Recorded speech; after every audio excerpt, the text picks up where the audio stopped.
오늘 하나님 말씀 요한복음 12장 1절부터 8절까지 말씀, 여러분들이 굉장히 잘 아는 말씀이면서도 또한 적지 않은 의문이 생기는 말씀이기도 합니다. 그냥 보면 예수님 말씀대로 보면 뭐 큰 문제는 없는 것 같습니다. 그렇죠? 마리아가 와서 예수님께 아주 귀한 향유를 붓는데 얼마나 비싼 향유냐 하면 300데나리온이나 되는 향유다. 한 데나리온은 노동자가 하루 종일 열심히 일해서 벌 수 있는 돈이라고 보통 말을 합니다. 우리나라로 치면 글쎄 얼마 정도로 치면 좋을지 모르겠어요. 대충 한 10만 원이라 치고, 뭐 요새 그렇게 받을 수 있는 일이 얼마나 있는지는 모르겠지만 어쨌든 대충 10만 원이라 치고 300을 곱하면 얼마예요?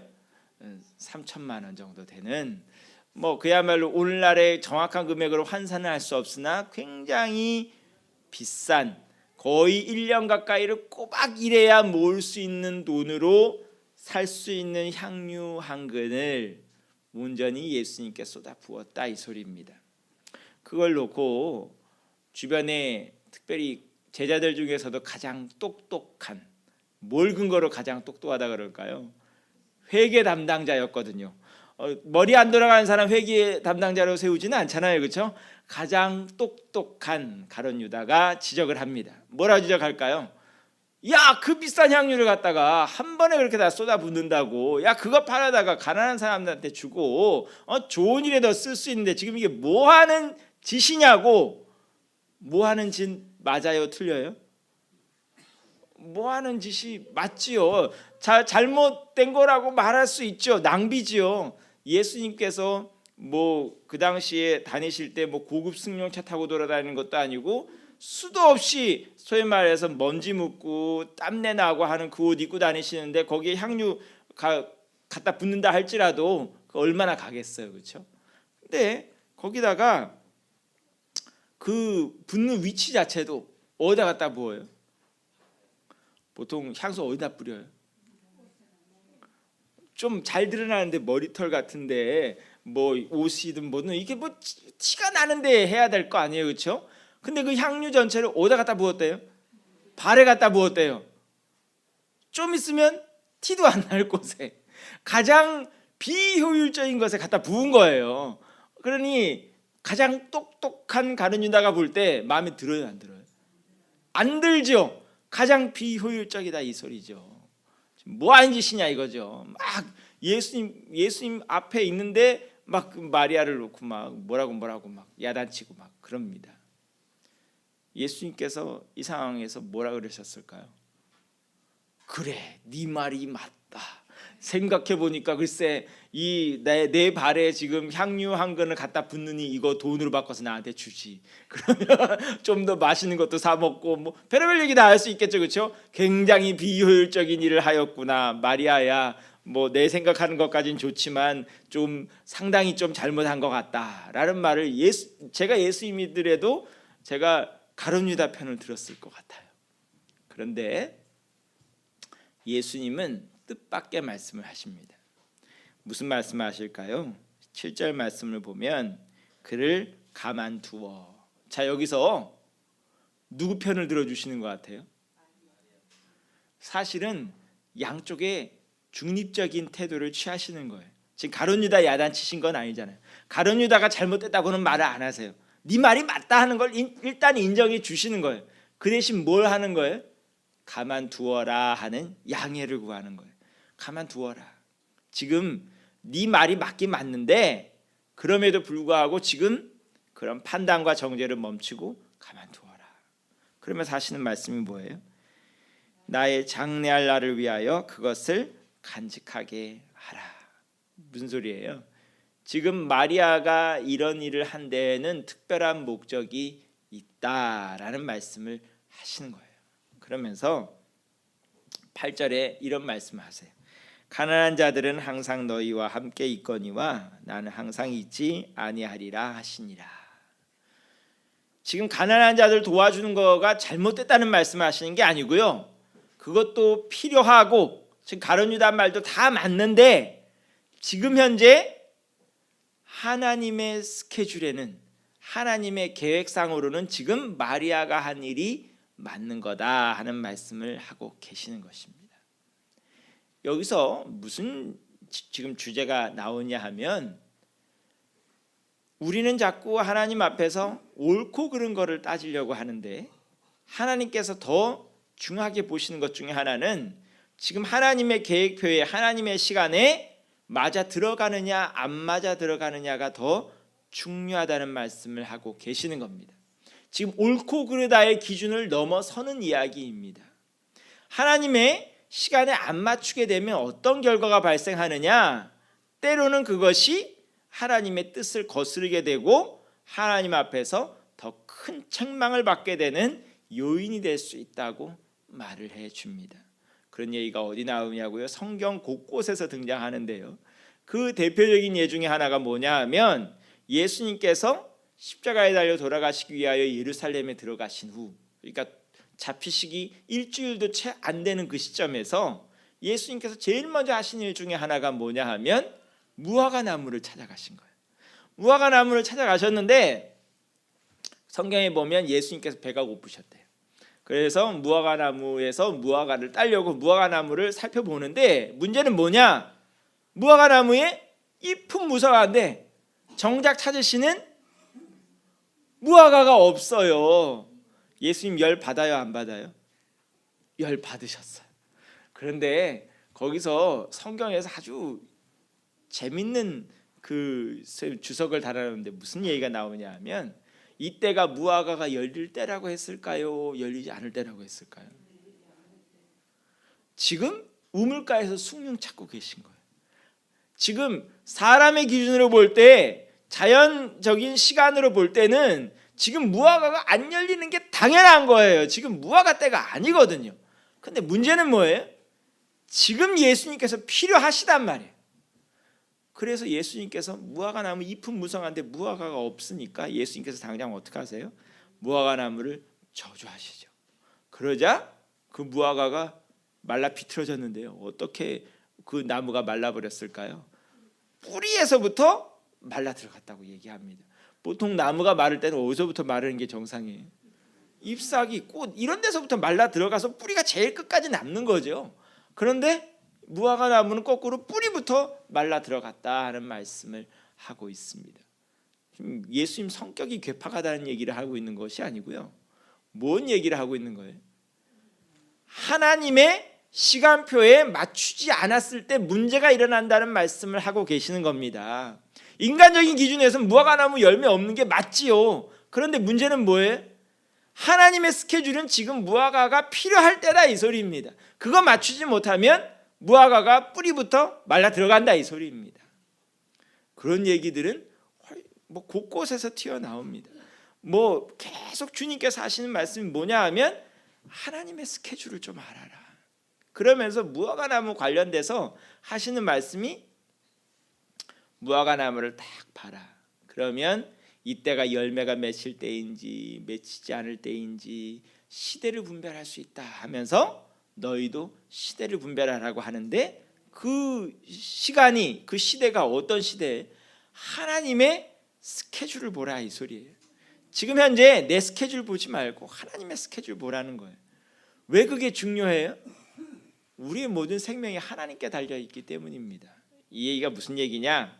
성경의 비유를 보면 이런 얘기도 있습니다. 어떤 사람이 열심히 일을 한 거예요. 농사를 열심히 지었어요. 그래서 그 농사 지은 것만큼 곡식도 풍성히 얻었어요. 그래서 그걸 갖다가 창고에 다 들여놓는 거예요. 그러면서 어떤 얘기를 할까요? 야, 이제부터 먹고 쉬자.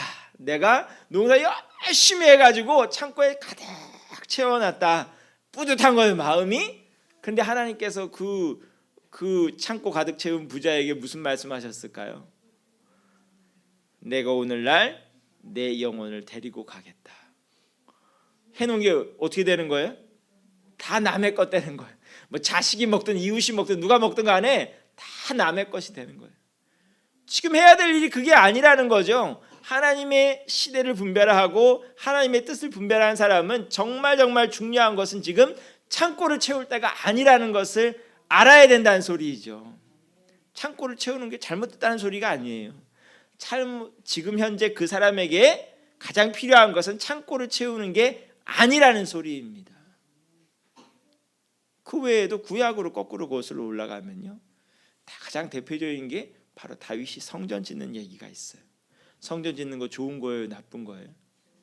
좋은 거죠. 얼마나 귀하고 좋은 거예요.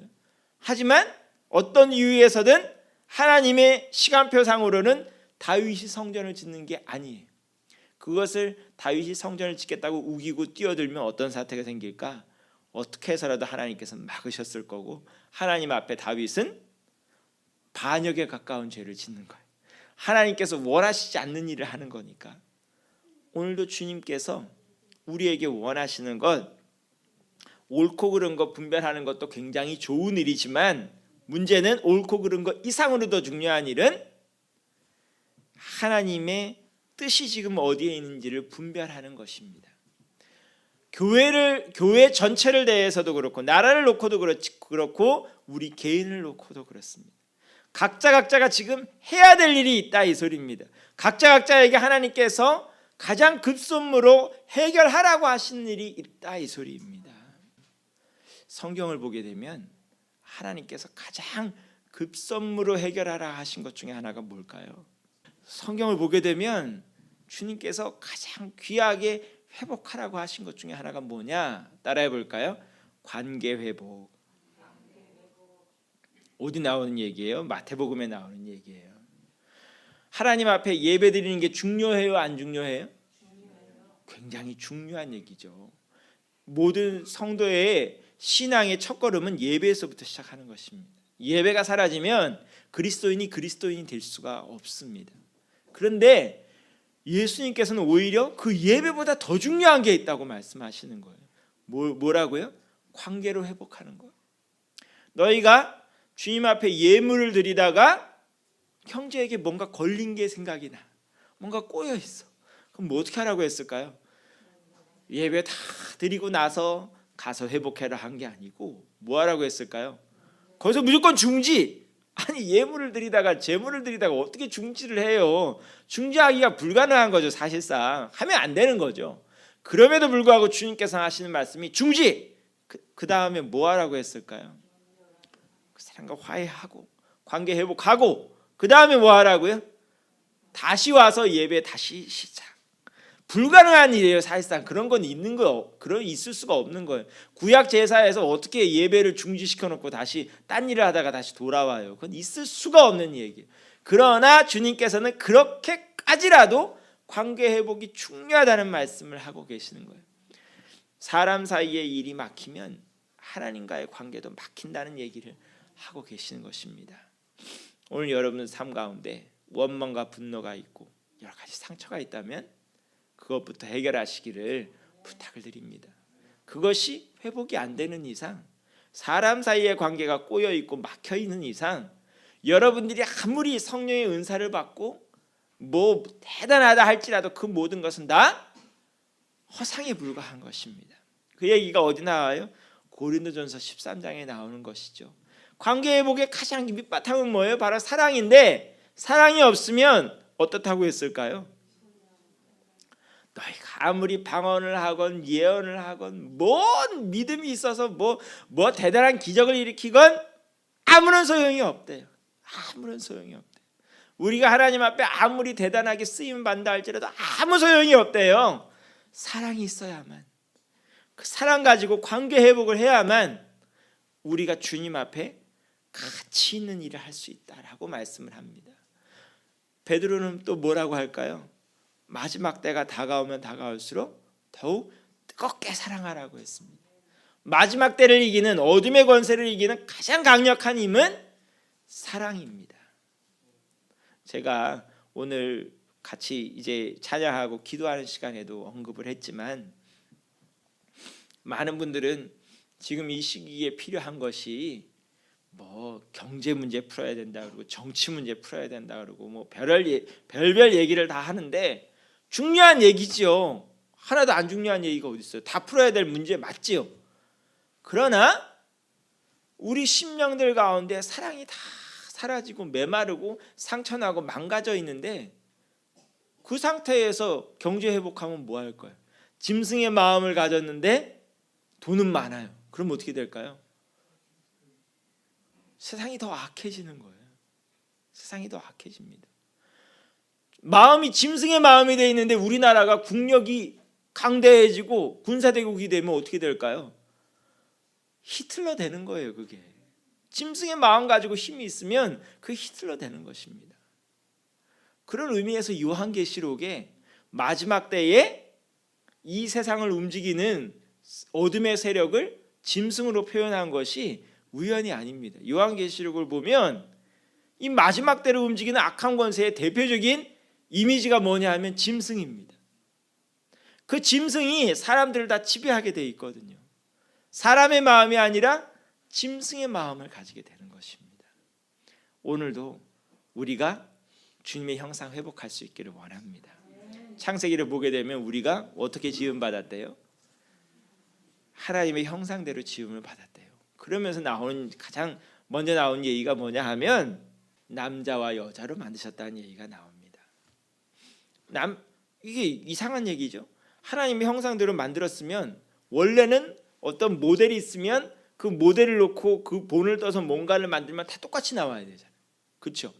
아니 모델이 만일에 남자라면 그 뒤에 찍혀 나오는 것이 다 남자가 나와야 되고, 아니 모델이 여자면 그 뒤에 찍혀 나오는 것이 다 여자가 나와야 되고, 모델과 똑같은 것이 나오는데 어떻게 남자하고 여자 서로 다른 게 나올까요? 무슨 뜻이에요? 하나님 앞에는 사랑 가운데 연합하는 것. 그래서 남자와 여자를 놓고 창세기에 나오는 표현이 둘이 한 몸이 된다는 표현이 나오잖아요. 한 몸이 되는 그곳에, 사랑의 기반을 둬서 한 몸이 되는 그곳에 하나님의 형상이 회복되는 것입니다. 지지고 볶고 싸우고 서로 핥히고 끌어내리는데 그 속에 하나님의 형상이 회복되고 하나님의 공의가 서고, 그런 것은 있을 수가 없는 일입니다. 그것은 자기 기만일 뿐이지 그것이 하나님의 뜻이 결코 아니라는 것을 말씀을 해줍니다. 요한복음 13장을 보면 우리가 예수님의 제자된 증거가 있다고 했습니다. 이 세상 사람들이 뭘 보고 우리가 예수님의 제자인 줄 안다고 했을까요? 따라해 볼까요? 너희가 서로 사랑하면. 예수님의 제자된 표지가 여러분들이 성경 달달달달 외우는 것도 아니고요, 헌금 많이 내는 것도 아니고요, 출석 많이 하는 것도 아니고요, 너희가 서로 사랑하면 너희가 내 제자인 줄 알 것이라고 하였습니다. 마리아는 예수님의 발에 향유 너무나도 귀한 나드 한 근을 부으면서 자기 그 부은 다음에 그럼 뭐 질척거릴 거 아니에요. 발이 기름으로 범벅이 되고 질척거릴 거 아니에요. 그렇죠? 닦아야 될 거 아니에요. 뭘로 닦았을까요? 자기 머리털로 닦았어요. 그러면 그 뭐예요? 머리털이 뭐가 된다는 소리예요? 걸레인 거죠, 걸레. 자, 우리 현대인들이 가장 신경 쓰는 미용에 신경 쓰는 부위 중에 하나가 어디냐? 머리입니다. 현대인만 그럴까요? 과거에도 역시 마찬가지입니다. 머리는 굉장히 귀한 거거든요. 특별히 여자에게 있어서 머리털은 굉장히 중요한 부위입니다. 그 머리털을 가지고 자기 걸레 삼았다는 건 굉장히 많은 의미가 그 속에 들어있는 것입니다. 특별히 이 상황에서는 어떤 의미가 들어가 있는 거예요? 예수님을 그만큼 많이 사랑한다는 거죠. 내가 당신을 사랑하기에 나의 가장 소중한 머리털까지도 나는 당신을 사랑하기 위해서라면 걸레를 만들 수가 있습니다 하는 표현이 그 속에 들어가 있는 것입니다. 고린도전서 13장으로 다시 돌아오면 사랑은 어떤 거라고 했을까요? 사랑은 어떤 걸까요? 주판 튕겨보고 내가 10만큼 사랑해주면 저쪽에서 11개 정도 날라오면 이익일 때 사랑해주는 거가 사랑인가요? 사랑은 주판 튕기는 것이 아닙니다. 사랑은 어떤 걸까요? 사랑은 계산을 일단 포기하는 것입니다. 그리고 뭘 한다고 했을까요? 상대방의 유익을 구하는 것입니다. 나한테 지금 이익이 되느냐 안 되느냐를 따지고 있는 것이 아니라 이걸 함으로써 상대방에게 유익이 될 것인가 유익이 되지 않을 것인가를 따진다 이 소리입니다. 사랑은 계산하면서 티내면서 생색내면서 하는 게 사랑이 아닙니다. 오늘날 부모 자식 간에도 주판 튕기며 생색을 내기 때문에 문제가 생기는 것입니다. 오늘도 우리가 사랑할 때에 하나님의 우선순위가 어디에 있다고요? 관계 회복에 있는데 사랑할 때에 주판 내려놓고 계산기 내려놓고 품어줄 수 있기를 원합니다. 쟤는 나한테 이만큼 아는데 내가 어떻게 그렇게 해요가 아니라 어떻게 해요? 제가 나한테 어떻게 하든 상대방이 나한테 어떻게 하든 뭐부터 해요? 나부터 마음을 열고 나부터 품어줄 수 있는 우리 모두가 될 수 있기를 간절히 축원합니다. 옆에 분들과 한번 인사해 볼까요? 하나님께서 당신을 사랑합니다. 그래서 여기서부터 중요한 거예요. 그래서 나도 당신을 엄청나게 무지하게 사랑합니다. 기도하겠습니다.